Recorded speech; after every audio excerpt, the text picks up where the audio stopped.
Fala, peregrino! Seja muito bem-vindo aqui ao canal Fatos Maçônicos. Nesse vídeo de hoje, que está bem diversificado, mas vamos chegar num ponto aí, num termo, eu vou falar para você o seguinte, sobre religiões antigas, sobre templos antigos, sobre templos evangélicos modernos, sobre geometria sagrada, também vou falar sobre a árvore da vida sagrada. Então é isso, vou falar sobre uma série de coisas para convergir, para a gente criar um entendimento sobre todos esses assuntos assim. Eu me chamo Luiz Miller, sou mestre maçom e faço parte da Ordem Maçônica Universal. Então, primeiro, obviamente, eu falo para você, você quer sair da ignorância, quer saber de fato do que se trata a ordem maçônica, você que é de dentro ou que é de fora, quer conhecer um contexto geral, escrito passo a passo, está aqui os links aqui dos meus ensaios essenciais da maçonaria do Niramita, é um e-book. Você vai ter um mundo, na verdade, um mundo de informações, vai saber de fato o que se trata o tema maçonaria, questões de influências, história, questões antropológicas, cronologia e também a terceira parte falo da maçonaria, a do Niramita, eu dou uma destrinchada na questão histórica, como era, como ficou, o que acontece, quais são os símbolos principais e destrincho os símbolos. Então está nesse e-book, o link está aqui embaixo, na verdade, e com um preço simbólico você vai ter acesso a uma pancada de informação, não precisa ficar procurando tudo por aí. Então está centralizado tudo aqui. Então tá, o que aconteceu? Na verdade, um peregrino aqui, o Alan Leonildo, fez um questionamento aqui no canal, Tem uma dúvida cruel. Veja o templo da CCB, Congregação Cristã do Brasil, Central de Cascavel. Acho que vai se familiarizar com a fachada principal. É verdade, me olhei ali na internet, me familiarizei com o negócio. O que é isso? De onde que vem essas histórias? Então eu falei, tem muitas igrejas evangélicas que tem aquelas fachadas, que são fachadas gregas e tal, É isso, na verdade é isso, sabe? O pessoal fica viajando, falam que, não, aquela igreja tem é um braço da maçonaria, ou alguns templos maçônicos, inclusive o templo em que minha loja reúne-se, na verdade ele tem essa fachada, ele é construído como se fosse um templo grego. O que esse templo grego tem a ver, certo?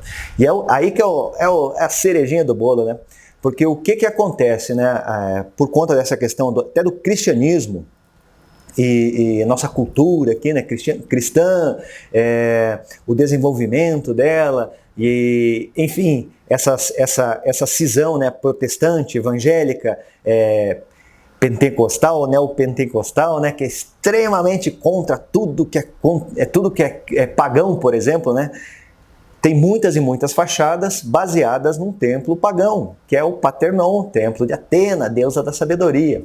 Então é isso, eles fazem os templos deles, na questão, estou falando da igreja evangélica agora, baseado lá no Paternon, que era um templo de sabedoria, a deusa da sabedoria, mas era uma deusa pagã. Certo? Então tá. Então, primeira coisa, pense nesse assunto. Alguns templos da maçonaria também são montados nesse desenho. São Pedro está bem brabo hoje. São montados nesse desenho, E o que tem esse desenho de tão interessante? Tem aquela questão que eu falei, geometria sagrada. Então, as proporções daquele templo também, elas são construídas na proporção áurea. Você já deve ter visto, se não viu, pesquise sobre a proporção áurea. Então você acha essa proporção matemática em em flores, em vários aspectos da natureza, enfim, na nossa galáxia, em um monte de coisas. Se você procurar, quem procura, acha. Então, baseado nessa questão, que tem uma reflexão de uma estrutura cósmica, Então tem essa representação de sabedoria e é baseada nessa questão da geometria sagrada. Beleza, da onde será que veio essas coisas todas, Da onde que vieram esses lances tão interessantes, Eu chamo a atenção agora para a parte de dentro desses templos, de todos, e não só de templos, na verdade, até em locais onde se fazem reuniões, você vai observar o seguinte cenário, vamos por assim, Você vai ter uma parte que fica a maioria do pessoal, que é uma parte mais baixa, daí você vai ter uma parte mais alta. Geralmente tem uma mesa lá e o presidente, ou o sacerdote, no caso, fica falando, faz as suas explanações lá de cima. Ou tem um púlpito ali em cima também, né? O pessoal fica falando. Quem vai na missa lá, missa da Igreja Católica Romana, por exemplo, e tal, né? Vai ver lá que o povo fica embaixo, daí tem os degraus ali e tal. O padre fica rezando a missa em cima em cima de uma mesa ali, né? Então, de um altar. E da onde que vem essa história toda, né? Por que será que acontece desse jeito? Já parou para pensar? Porque isso daí, na verdade, é um modelo universal.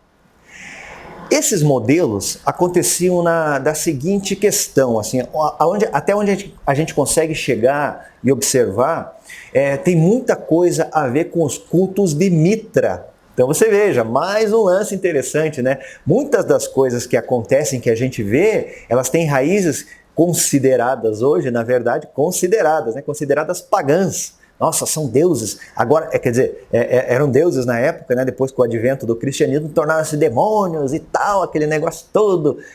Enfim, foram demonizados os deuses dessas outras culturas. Mas, de fato, desde aquela época, que é muito antiga, até eu fiz um vídeo aí falando aí de alguns cones lá do Museu do Louvre, escritos cuneiformes da Babilônia, da história aí. É no vídeo que eu falo da árvore, a árvore é boa, né? Da Águia Bicéfala de Lagash. Então dá uma olhadinha lá no vídeo, eu conto algumas coisas desses aspectos um pouco mais antigos. É muito interessante, é um tema assim fantástico e precisa ser aprofundado, né? Infelizmente a gente não consegue fazer esse tipo de coisa aqui no YouTube, porque a questão os vídeos tem que ser um pouco mais rápidos e tal, tem aquele negócio todo, né? Então é um fator limitador. Mas para mim que gosta de provocar, que eu quero que na verdade você que vê meus vídeos, que assina o canal, que se interessa assim, pelo assunto, pesquise. Então eu sou o provocador e você é o pesquisador, né?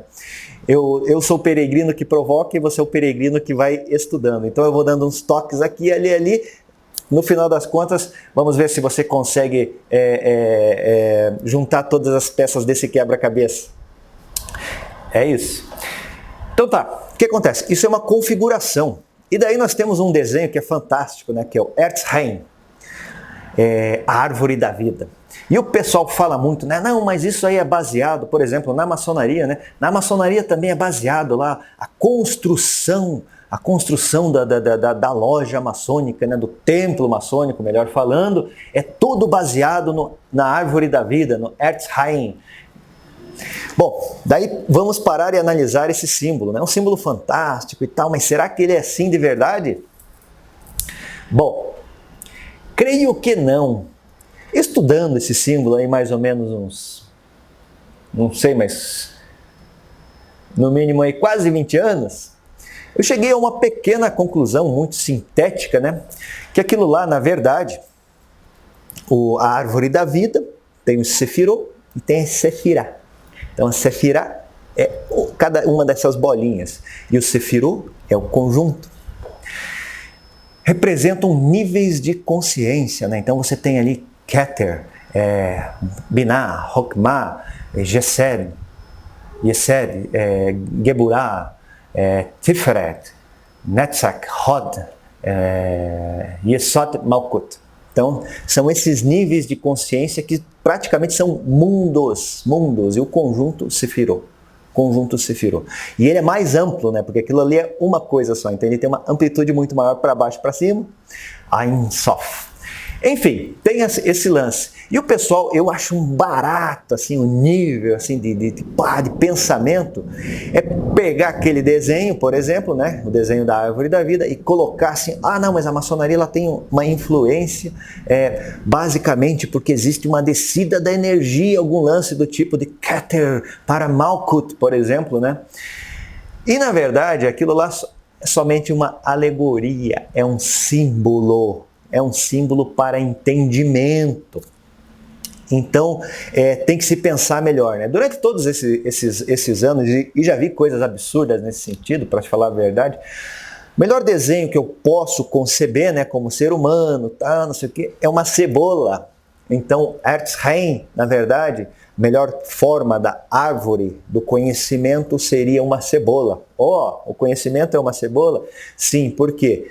Porque ele tem camadas e camadas, e quanto mais você vai chegando no núcleo da cebola, você vai vendo que vai ficando mais duro ali o centro, né? As folhas Primeiro são mais fáceis e depois vai endurecendo. Isso eu quero dizer o seguinte, né?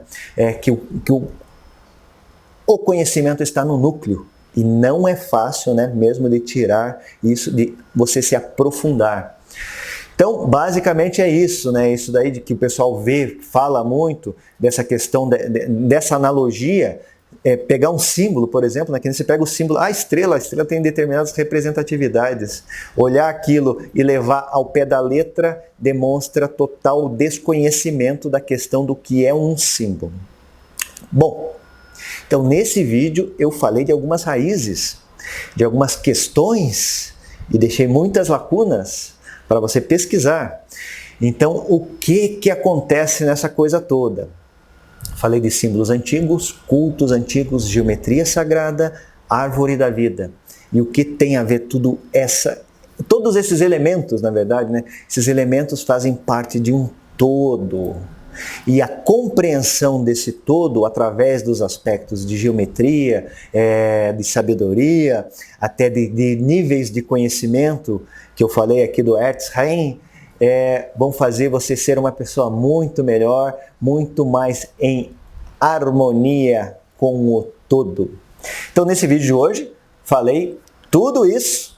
Agora vão vir as críticas, né, das pessoas que não conseguem conceber pensamentos fora da caixinha. Vamos aguardar e aguardo você no meu próximo vídeo. Um forte abraço!